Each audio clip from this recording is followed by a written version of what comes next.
Bonjour et bienvenue dans une courte vidéo. On va parler d'un livre qui m'a pas mal aidé dans mes recherches sur les armes à feu. Il s'agit du Dictionnaire des armes légères et de balistique de Jean-Paul Brunet et disponible chez la Maison du Dictionnaire. On peut le trouver en ligne pour environ une quarantaine d'euros et il fait 266 pages. Il s'agit d'un dictionnaire français-anglais et anglais-français qui est utile pour traduire les termes techniques.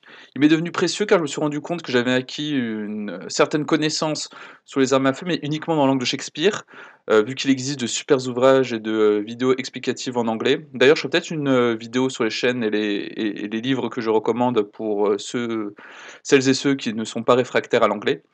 Bref, ce dictionnaire est un indispensable quand on veut passer d'une langue à une autre quand on étudie les armes à feu. La plupart des termes techniques sont traduits et une définition est souvent fournie.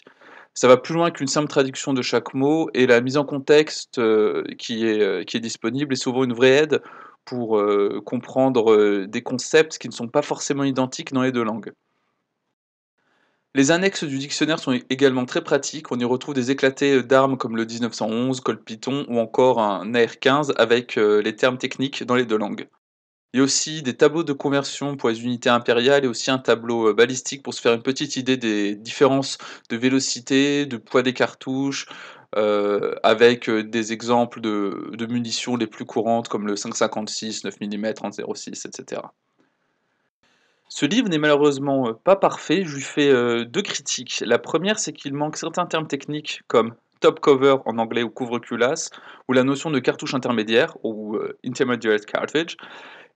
Il ne contient donc pas tous les termes techniques les plus courants, et c'est d'autant plus frustrant que le livre se vante d'avoir intégré en plus le vocabulaire argotique, qui je trouve est inutile dans un ouvrage technique. J'aurais préféré qu'à la place des mots d'argot, il y ait davantage de termes techniques.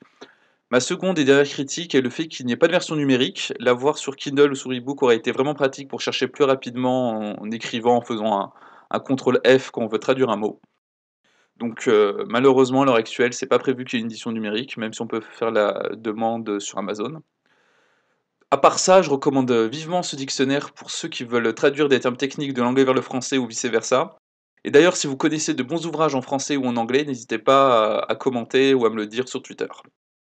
On se revoit donc bientôt pour une nouvelle vidéo un peu plus longue cette fois.